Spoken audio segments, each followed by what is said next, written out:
Good morning everyone, welcome back to my channel. So I'm going to be finishing off my wildflowers prompt for the Roxy Journal of Stitchery. Now for me it's still Saturday, so this morning I filmed the first part and I've been stitching for the last few hours and I'm ready to finish off the piece, and I thought I'd better come back and catch you guys up to speed, and I've left some bits and pieces to do. Because I mentioned in yesterday's video that I would work on the stems next, which I started, and I also did a few other little details around. So I've kept my threads to one side ready, and then I just couldn't stop stitching, so I started thinking about down the bottom here and laying in some little sparkles and beads and things, so I want to finish that off as well. So let's get started. First thing I want to do with this piece of cotton is, you'll see at the top here I made some loops. I don't know if you can see them. Let me bring them right up to the camera. See them there? The first couple loops I did a lazy daisy stitch, so they're actually pinned down. The next ones I did like turkey work, and there's another one tucked in behind here, which is sort of a little hidden now, but there he is there. Get him back out to the front. It's that little petal that is at the top of lavender. So this darker purple, which is the French knot there, is going to make some little loops for me, like little petals at the top here. So I want to do that first. Really happy with the way it's coming together, and I like how they're loose. Oops, I just pulled it tight, so I lost my loop completely. And I haven't even got my knots in the right spot. Oh my goodness. It's already off to a wonky start. So I hope you're all well, considering a day has gone by for you guys, but only a few hours for me. It's all very odd. Let's try that again. So we want a loop, and then at the base of that loop I'll do a stitch just to hold that little loop. So if it was turkey work, after a few loops were secured into position, you could then snip the loop open and you'd have that fluffy feel. So I might do another one here. It's just going to give that little bit extra detail at the top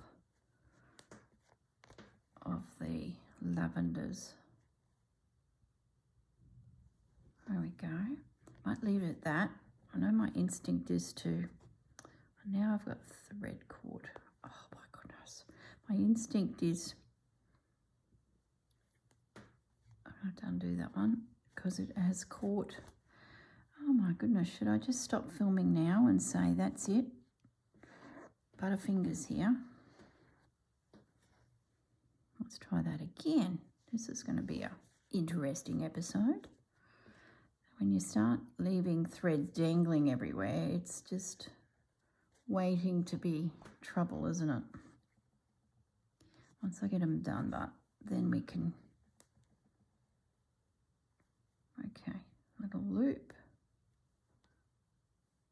And now that extra little stitch to secure the loop. So pretty much a turkey work stitch, but without the snipping of it.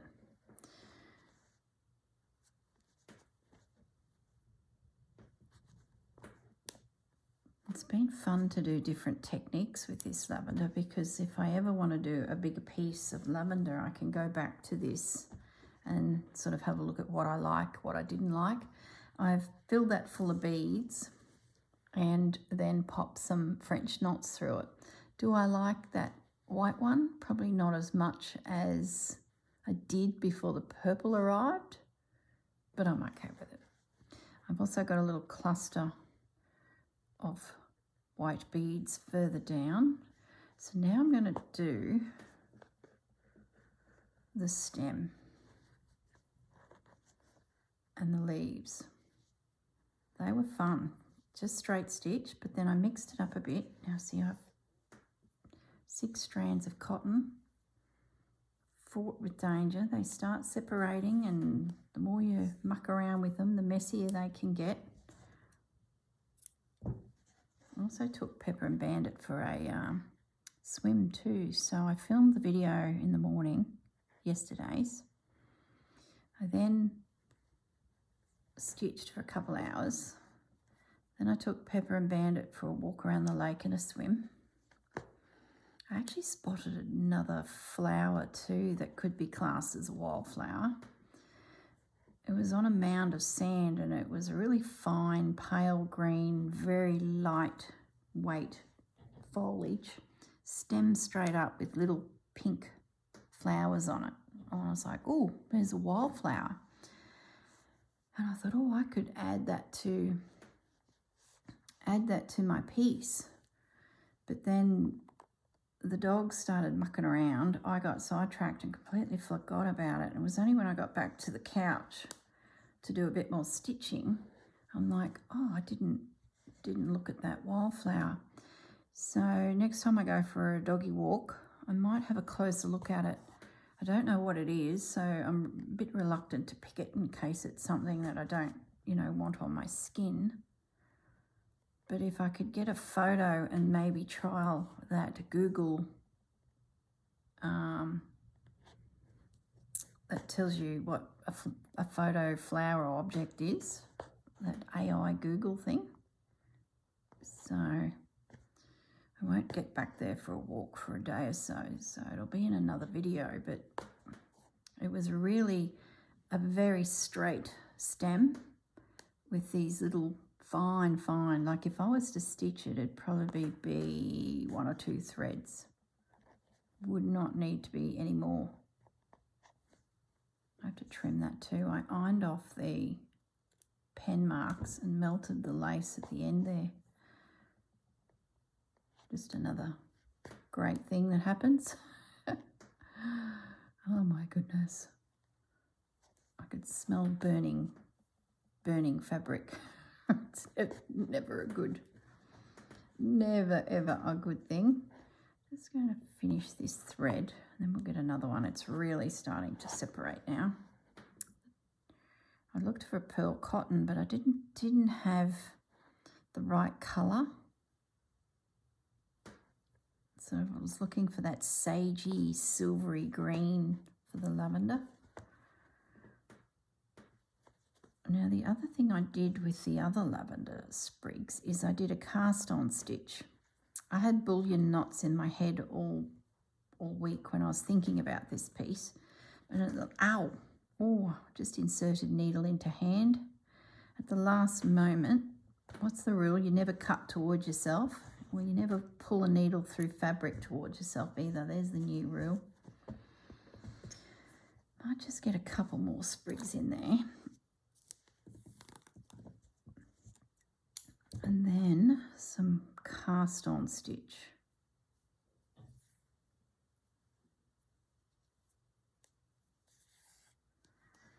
Make this little guy a little bit different foliage, maybe a little more sparse, because he technically is a different plant. He's a hybrid. I was thinking about it as I was stitching him, that how humans are messing with plants that much that there's all these hybrid plants now.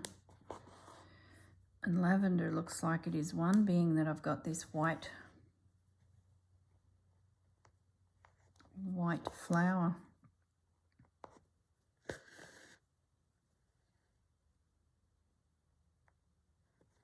Okay, so we'll leave it at that. Now I'm just going to do a little cast on stitch. So if you don't know what they are, it's similar to a bullion knot, where you would come up through your fabric, take a bite, and then a bullion you'd just wrap, right? But this time you're going to cast on as if you're beginning knitting. So you make a little twisty knot. 2, 3, 4. and I then look at the width that I've created there, moving up to the camera, to the width of the bite in the fabric to see if it's about the same. Now you can do more, and then your little stitch becomes more of a twisted tangled, what's the word, look. But I want mine to sit reasonably neatly, and then I'm going to secure him down with a stitch. So there's a little cast on. I might do another little guy up here because there was a fair bit of green in this little lavender. So once again, just a bite, come up, take a bite. I spin it around to expose the needle end and then twisting it. There's heaps of, I nearly said documentaries, no, tutorials on how to do this little stitch. So go and check them out if you want to add another fancy stitch to your leaves and petals, and it's a very clever one. I remember when I learnt it with Jennifer Clouston in one of her classes that I was like beside myself to have it in my repertoire. I might see if I can get another one up here, just to get a little bit more green up in there. So I like it too because it's dimensional.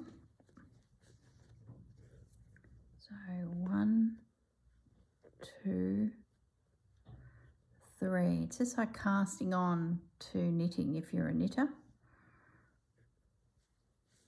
And then just gently support all of those stitches and pull them through. I should be using a milliner's needle. Jennifer will be shaking her head if she's watching. That girl, she didn't learn a thing. She may have learned a stitch, but she didn't learn what the correct tools are for the stitch. That's because I was so excited about the stitch. So a milliner's needle, once again, is a needle that's nice and straight here. So I wouldn't have had that friction, where a crewel needle, which is what I'm using, is giving me a bit of pushback because I'm trying to drag all of those stitches over the end of it. That is a milliner's, but I don't have one with a big enough eye at fingertips for 6 strands of crochet, cotton. There we go. And now I might just put another one there. I just feel like it needs a little bit more there to balance it.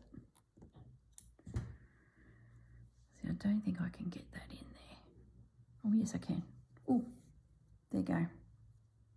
Correct needle for the stitch. Tell you what, talk about a renegade here. I need to catch that too. See, this has got loose here. There's a little...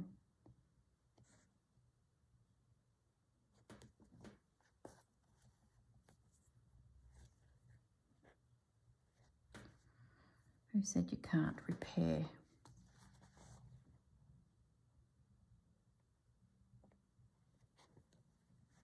Just need a hidden sneaky stitch. There we go.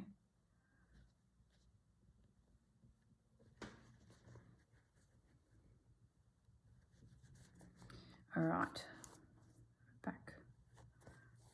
Must have caught it with my needle when I pulled a thread. Another blessing of stranded cotton, 6 strands. Once they start mucking around, they can easily snag, and then you've got, you know, weird looking. Let's put this little cast on stitch here. We'll make it a slightly bigger bite of fabric. So there's the setup of the needle. I'm going to turn it around and cast on as many as I think I need. 3, 4, 5 tendrils, 6, 7. So if I made that maybe double what I just did, it is way bigger than the actual piece of fabric. So therefore the stitch twists. So if you want tendrils, on a flower, that's how you would do it. But we don't want that. We just want this thicker little stitch like that. Love it.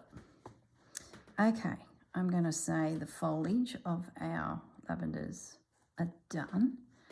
Now I want to go down to the bottom and have a look at the little garden at the bottom, the wildflowers. Do I need to trim this back is my first decision, or am I okay with that height? I sort of don't mind it. I'll leave it for a moment. I don't need that. What I thought is, see these little flowers in this? I want to have a play with one of these. If not,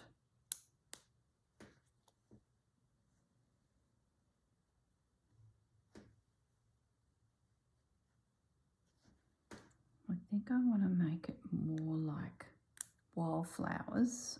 I need to get rid of that. Or is it too big?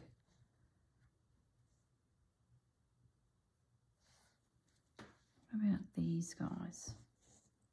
Maybe it's a combination. Just taking that little guy off of there, trimming him up.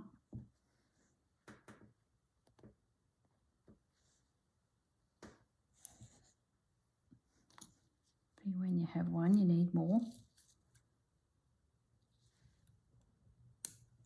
I know I've got some little white itty bitty fine flowers somewhere too. I think they're in the bottom of my tatting. I sort of feel like I need just a little something down there. A bit more of a nod to the wildflowers. Just trimming that off. I know it's out of shot, but I had to bring it closer to me to see it. What if that just tucked in behind there? Yep. And then grab another one of those. It sort of drags that green down as well. Let's stitch that for now. I need my needle. Put that one away. The other thing I dug out, and I couldn't think of the proper word for it yesterday, I'm sure you guys wrote it in the comments overnight, brads, and I found them. I had to hunt a bit. I'm thinking one of those little brads could be used to attach that so it swings a little. I thought that might be a nice little detail. So let's just now pop a few little stitches here and build up this foreground.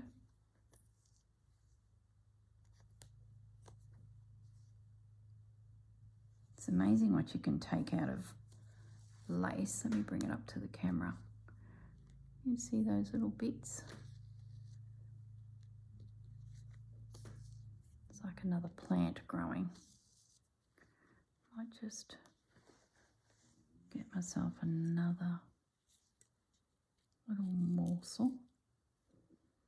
I don't even mind that tiny bit. Everything's so small scale here that sometimes just a little bit can look like a tiny little plant. Yeah, that's good. That's giving me that third shape.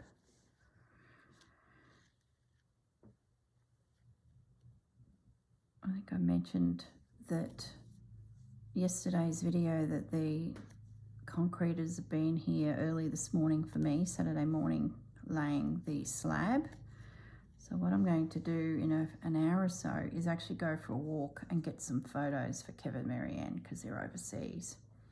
So I might take a couple shots and I'll put it at the end of this video. Something different. It's really windy today too. Luckily it wasn't blowing a gale down at the lake because I was able to at least stand there without being lifted off my feet. The direction I was walking seemed to be a little bit sheltered, which was good. Bandit nearly swam. Well, He did swim, but Mum might have pushed him slightly.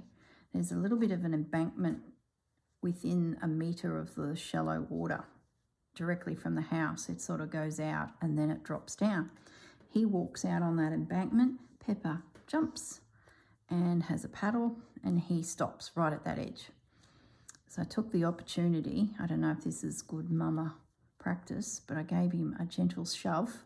So then he's gone out and his dog paddled in a circle and come back to me and then come real close to me to go, oh my goodness, Mum, I think I fell in. So I gave him a cuddle and he seemed really happy, like he was like a little bit jumpy. And then he went and stood there again and I thought, oh, should I? So I did. Gave him another shove and he did a slightly bigger circle. And he come back straight to me to say, Mum, I fell in. Shook his fur and sort of then just had a bit of a cuddle and still seemed happy. And I thought, better not do it again. Like, if he twigs that it's me, I don't know. But anyway, I'm going to leave those attached and add that there. So then he went back to that same spot, but I didn't do it again. I thought, oh, I don't want to push my luck. So I'll be interested to see if the next couple walks, he naturally pushes himself into the water. I don't know. He's just not a fan of swimming. I thought maybe he didn't know how to dog paddle, but he did. He just gently turned himself around and got out. And then he went back to that same spot. So there was no fear of, I know you push me, don't come near me, and you know where they avoid you. He went straight back to the spot, looked at Pepper to say, oh, I'd love to have a swim. So I don't know, maybe by the end of summer, Mr. Bandit will be dog paddling. And I think Pepper, she fell in the pool. No, I did not push her. She fell in the pool. And that was the end of that. She was just like, oh, this is good. And every time she come back to the edge where I could, rescue her, I'm having a heart attack, she pushed away and took off for another paddle. Then she'd come back if to say, please get me out, I've fallen in the pool. And, oh, no, not now. I'm going to go for another swim.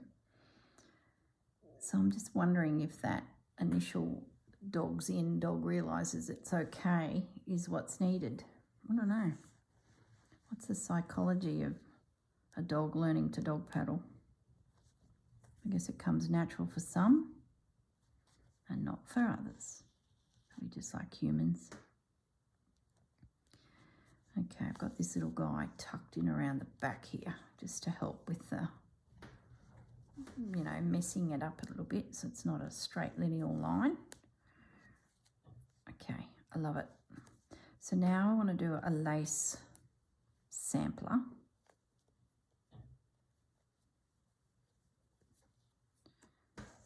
I don't think I need the green laces now because they're in the garden. I think up here we will do, I'll just nibble off 3.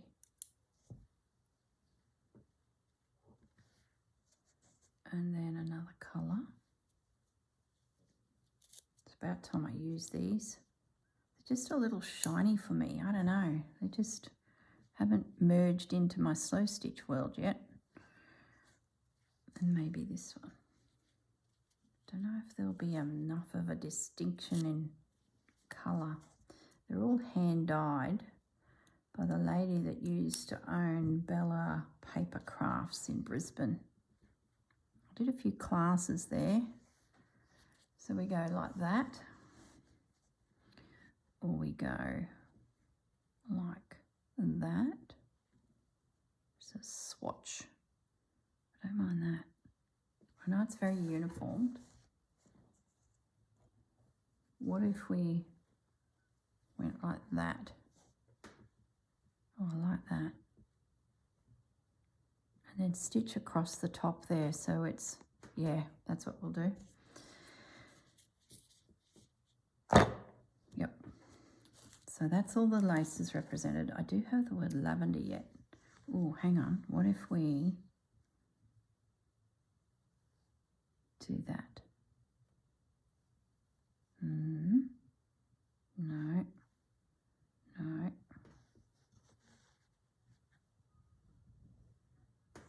Oh, I like it there.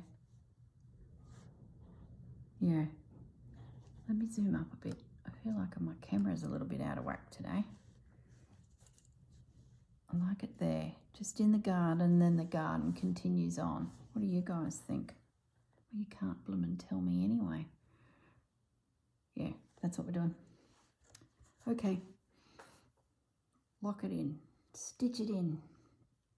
So first of all, let's get some invisible stitches up here just to hold our lace. Our little swatch. So all the way through my journals, I've created some form of swatch, whether it be paint onto a scrap of fabric or a cluster of scraps of fabric, or now a lacy swatch, or even beads. I did a little row of beads on one of them. It's just to sort of, you know, the field notes, you're out sketching before you get your final picture together. There would be all these little sketchy notes. And I really like the colour swatch portion of journals when you see those works.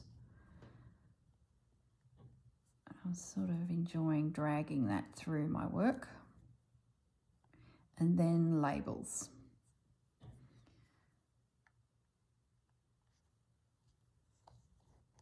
Gives that little field note. I haven't written wildflowers anywhere, mind you, but that's okay.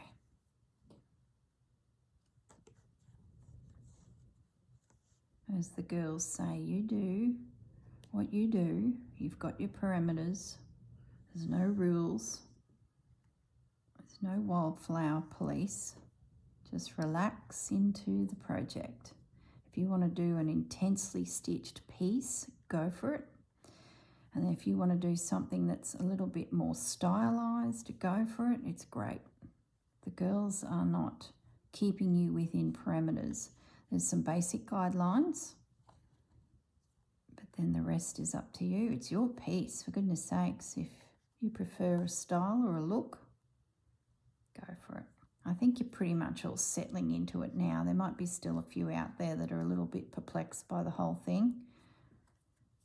But there's so many examples now of how you can approach these prompts with all the YouTube community that, yeah, there'd be something there that catches your eye. Now, I'm just going to knock that off. And the next thing I don't need to do, those butterflies. Are we going to use them?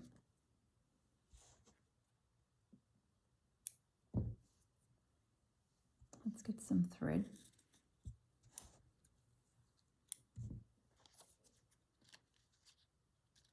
Sort of don't mind it still.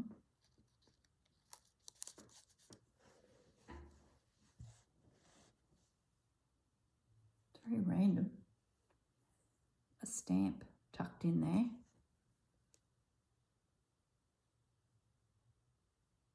Just let it sit there for a moment and look at it. I need to thread this needle.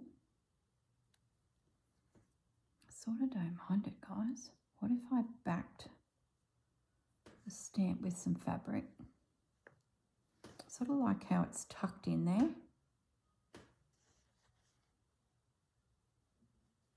Let's stitch this label in.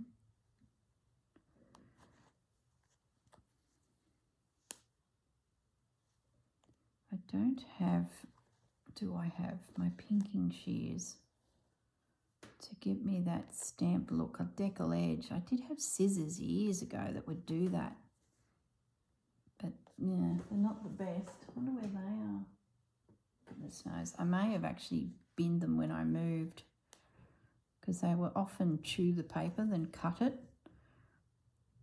I know I have my grandmother's pinking shears that gives you that, but they're really big and that is such a little picture.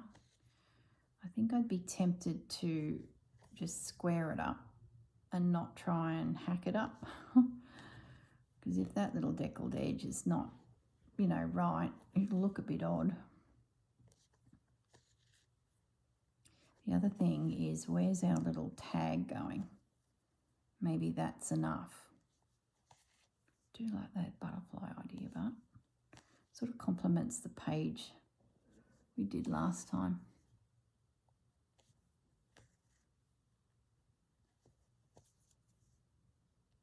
Let's just get this stitched in. Label's a bit wonky, but it'll be right. I've still got the stamp on my hand, just.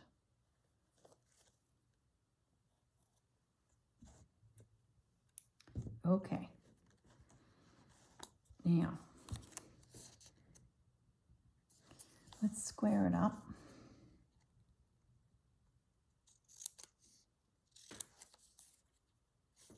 Let's attach it to some fabric.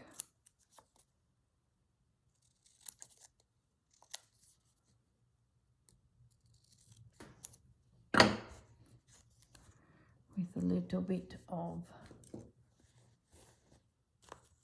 glue. Got a scrap here of calico. Where's my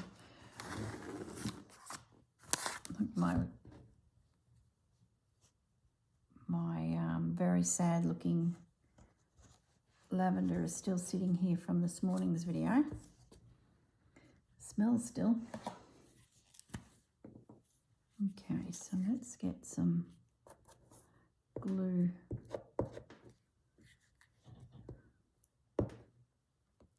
It's funny how some of my blue glue sticks aren't blue like others.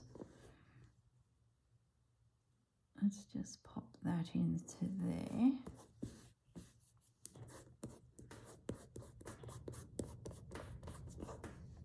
Hear that wind? Can you guys hear the wind? Goodness me.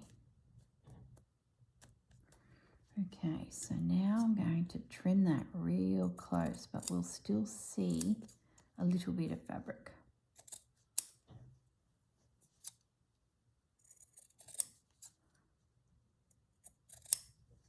Okay, so now it's got a little bit of stability about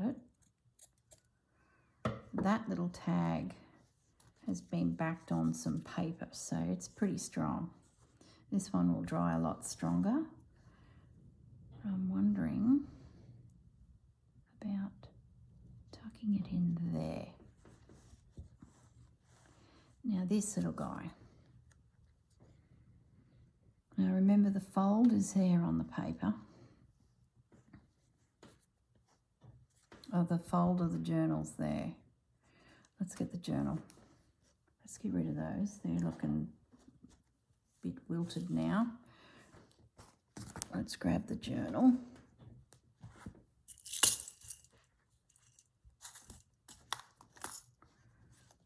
Okay, got to look at the whole picture. Can't be making these big decisions without knowing what the Dutch iris looks like beside it. Okay. Now, that's where it'll go. All right. So looking at the overall, I sort of feel like that could go up the top maybe. Oh, there. That's where it's going to go. Keep clustering. Don't create another point over here. Work on there. That's what we're going to do. So I need my book awl to create a little hole through there, like so. Hope that's not too big. Then I've got these brads, so I've got a couple options, which is the top. I've got one that has like a faux crystal, which is very glamorous.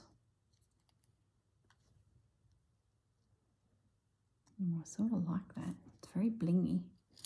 Don't think the turquoise are any good. There is a pearl. Got to audition them. Oh, don't know, guys. I reckon it might be the pearl. Gosh, I'm adding more bulk. Seriously, this book will never close. Then I've got something a little bit more neutral. Don't ask me where I got these. I picked them up. I think it's that one. It's just simple. It's very understated. It's flatter. So I'm thinking, what's stopping me pushing it through there? Where's that pokey tool?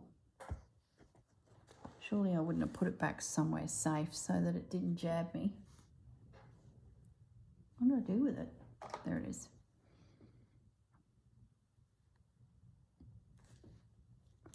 I'm going to push through. I'm going to push through, and then I should be able to open up the back of it. That'll be nice and flat, and there's my tag. Love it. Do I need the butterflies? I don't think I do, but I do like them.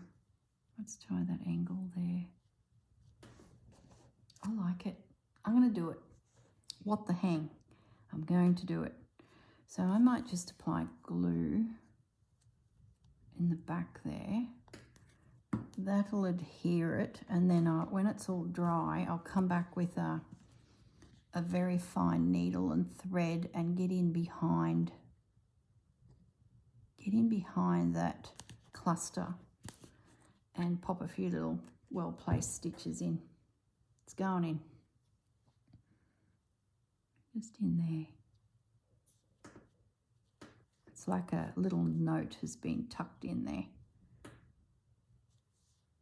A little bit more of that glue can come up.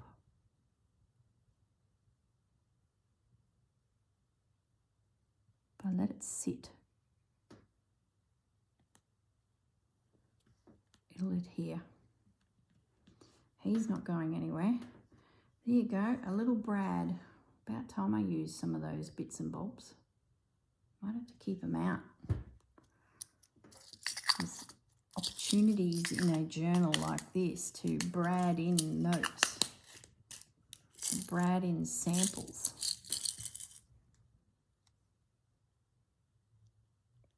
What else do we need? I think that's it.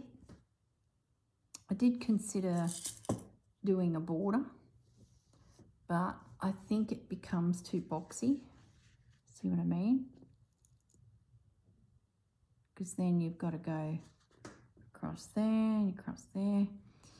Could probably do some overcast stitch through here. I did go along and stitch that edge down because it was starting to fray on me.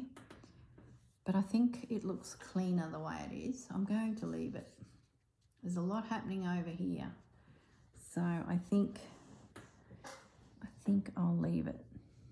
Now, to put it into my journal, I just check the other side, check the spine, and then apply. I'm going to go this glue so I can see exactly where it's been. See how they're different, but they're the same. I think the man that applies the blue dye was a bit lazy that day. All right, so this is the inside cover, so I can't stitch it in. So that's where my glue stick comes into play. And because it's got that blue in it, I know exactly where I've been and haven't.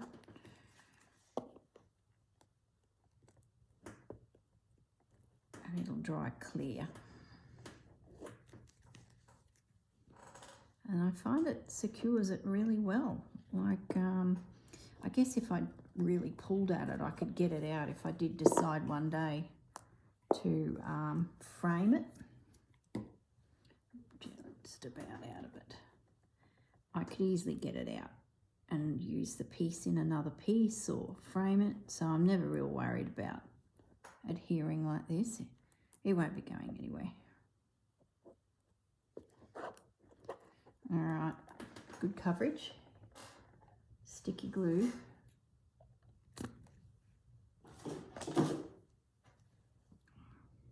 should still be able to get a needle and thread in there. I'd say that glue will probably hold it anyway, so I'm not too concerned. So now it's just a case of lining all the edges up, gently pressing and getting the glue to bite into that fabric. And then your piece, it's great when there's leftovers from a previous piece and it all matches. I love it when that happens.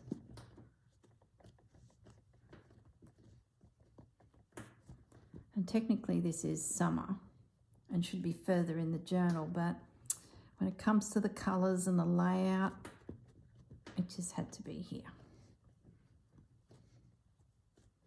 Just keep massaging that down and it'll all catch. And if that just sits now in the warm sun, I need an iron to get rid of that line there. I can see my sketch just there. That's grabbing. Looks like a little notes in there and a little notes there. There we go. I'm going to call that piece finished. Bring it up so you can get a closer look. That Brad's worked really well. It looks like lavender. And there's the wildflowers scattered across the front. Looks like a journal, doesn't it? Yeah, love it. It's coming together. That fits nicely. Yep, and I've got more pages here ready to go. Oh, I found this the other day too. I stitched this on a cruise probably a year and a half ago. It was just scraps left over and I'd finished my Percy the Peacock piece. So I was sitting by the pool stitching and I made this background. So I picked it up and it's actually the perfect size for this journal. So I've got that sitting here. I don't know if it'll ever suit a prompt. Who knows? It is a bit corally. See that there? So it sort of feels like it could morph into a scene for this journal by the sea. A corally flower theme. I don't know. I've had it in my hands a few times for different projects and each time it gets put back. It's lovely when you've got a background ready to go. There we go. There's our piece. All right, guys. I might say goodbye. I've got a video for you tomorrow, I believe, crocheting. And then we will be ready for, I guess, playing with a new prompt. How quickly the week flies. Well, you guys have a great week and I will catch you all in the next video. Bye, guys.